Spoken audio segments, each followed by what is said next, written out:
Chapter 7. Snapshot. Setelah memahami apa yang telah dijelaskan pada beberapa writing clues di depan, dipastikan Anda sudah bisa menuangkan ide, gagasan, atau pesan dengan kalimat yang berstruktur lebih baik dan lebih benar.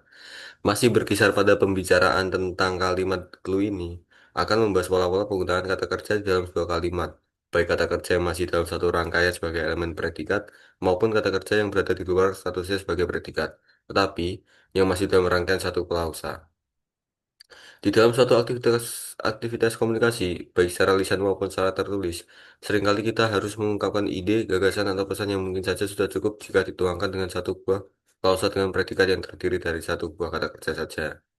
Namun demikian, sebagai pertimbangan komunikatif, kadang ide gagasan atau pesan tersebut ternyata harus dituangkan dalam sebuah klausa dengan predikat yang mungkin sekali berbentuk suatu rangkaian yang terdiri lebih dari satu kata kerja. Secara umum, dapat saya katakan di sini bahwa bila dalam satu buah kalimat atau klausa terdapat beberapa buah kata kerja yang serangkai dengan predikat kalimat tersebut, maka terdapat pola atau aturan yang harus diikuti. Permasalahan demikian inilah yang secara praktis akan saya berikan label verb patterns yang khusus dibahas di dalam ini. Oke, yang pertama, formula pola verb to verb secara praktis dan mendasar. Terdapat beberapa kata kerja berurutan serangkai dengan kata kerja di bagian predikat yang mengikuti atau yang kedua akan mengikuti bentuk to verb. Maka kata kerja tersebut harus digunakan secara sesuai dengan tenses, present, past, atau future. Terus contohnya, jika Anda ingin memberitahu saya bahwa pemerintah telah memutuskan untuk menaikkan harga BBM, Anda dapat menulisnya sebagai berikut. The government has decided to increase the price of fuel. Verb to verb. Di dalam kalimat tersebut terdapat dua kata kerja, yaitu decide dan increase. Maka kata kerja kedua harus berbentuk to verb. Lalu, contoh kalimat ini yang akan selalu digunakan untuk merujuk pada bentuk tenses yang tepat dengan makna yang dituangkan sementara, yaitu secara umum berbentuk to verb. Last Monday, the headmaster told all students to study harder to get the best result in the final exam. On Sunday morning, I always get up early and call my friend to jog around the park together. Lalu, ini contoh yang dicetak tebal, yaitu memperjelas pesan yang dituangkan verb to verb. Oke, mungkin nggak saya baca karena banyak banget. Terus ini ada tulisan Latinnya, teks yang Indonesia baru saja meraih kemerdekaannya. Yang ditulis oleh seorang ibu untuk anaknya. Dear kids, I would like to tell you about an interesting history of living. Ke formula 2, causative verb. Kaus atau kalimat dengan pola kata kerja demikian jumlahnya relatif terbatas pada kalimat dengan pola ini. Kata kerja kedua atau ketiga yang menghendaki, make, membuat, menjadikan, menyebabkan, let, membiarkan, mengizinkan, memerlukan, dan help, membantu. Lalu yaitu kata kerja yang bermakna menyebabkan orang berbuat atau melakukan suatu hal. Para guru akan senantiasa menyuruh semua siswa. Teacher usually have the student to do their best during their school time. Lalu contohnya masih banyak lagi. Ini ada teks tentang dua orang yang sedang makan di sebuah restoran. Pola kata kerja verb to verb. Ini yang saya blok ini ya. Ya lanjut ke formula pola 3. Masih sama ya tadi, cuma ini menggunakan kalimat kata kerja demikian. Seperti past participle. Secara praktis dapat dirumuskan bahwa jika predikat dalam kalimat yang akan kita buat, salah satu dari kata kerja berikut, have, make, and get, Anda dapat menyertakan kata kerja past participle.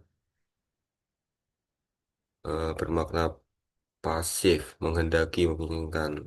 Ini ada contohnya, pemilik rumah menginginkan agar rumahnya dicat warna hijau di bagian dalam dan kuning di bagian luar.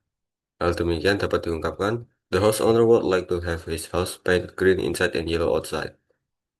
Ini ada contohnya lagi, teks, cara membuat sandwich. Lengkap banget. Lanjut ke formula 4, verb in, yaitu seperti see, watch, listen, hear, find, feel, catch, and smell. Jika kata kerja utama di dalam kalimat adalah salah satu dari kata kerja tersebut di atas, maka kata kerja kedua atau yang mengikuti harus berbentuk kata verb in, yang bisa disebut present participle. Selama waktu istirahat, dalam kurung saat itu, Anda bisa mendengar tiga orang sedang memperbincang problema nasional. I could hear I could hear three people discussing the national problem during the break time. Ya.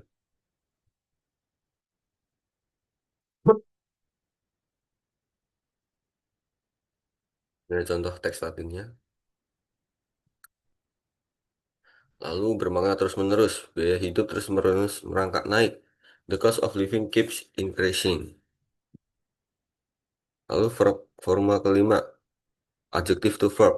Secara praktis dapat saya katakan bahwa setiap bentuk adjektif kemudian diikuti oleh kata kerja yang harus berbentuk to verb. Tentu saja pada kasus tertentu terdapat pengecualian. Contohnya kayak seperti demikian berarti ya. Adalah perlu untuk memprotes pemerintah jika merasa dicurangi. Hal demikian dapat diungkapkan. It is necessary to protest the local government whenever we feel being cheated. Lalu ini ada contoh teks lagi, itu tentang membuat minuman bergizi dan menyehatkan. It is called banana milkshake. It is easy to make, and I bet each of you can make it. Bla bla bla. Lanjut ke formula enam. Verb plus verb in gerund. Jika Anda harus menggunakan kata kerja sebagai objek dari kata kerja tersebut di bagian predikat, maka kata kerja tersebut harus berbentuk kerja gerund, yaitu berbentuk verb in. Contohnya like, stop, avoid, remember, dan sebagainya. Kalau yang mengandung preposisi adalah think about, give up, run after, dan sebagainya. Ya, ada contohnya lagi. Anda ingin mengatakan bahwa selama ini Anda tidak suka merokok karena merokok bisa merusak kesehatan. Dapat ditulis sebagai berikut. I don't like smoking because it can ruin my health. Lalu ada teks, yaitu tentang Anda berada dalam suatu perjalanan wisata atau urusan bisnis keluar negeri. Here are some suggestions for traveling abroad. You have to get a passport. Avoid carrying too many clothes as you can get them there easily. Oke, selanjutnya di poin G, special pattern with special expression. Terdapat sebuah expression yang terhadapnya diberlakukan klausa atau anak kalimat dengan bentuk kata kerja dasar tanpa to aktif, yaitu be verb pasif. Sepertinya ini tambahi verb ya. It is essential, it is important, it is recommended, it is suggested, it is insisted, it is required. Berikut beberapa contoh. Ini ada it is essential that each student take the final exam. Ini masih banyak lagi. Lalu ada teks Latin yang tentang resep vegetable salad yang enak dan bergizi. Nice vegetable salad. Here is a simple recipe for a small bowl of vegetable salad. What you need is lettuce, beans, tomato, onion, and egg and peanut sauce. Ya mungkin dari chapter 7 buku, mungkin dari chapter 7 cukup. Kurang lebihnya mohon maaf. Wassalamualaikum warahmatullahi wabarakatuh.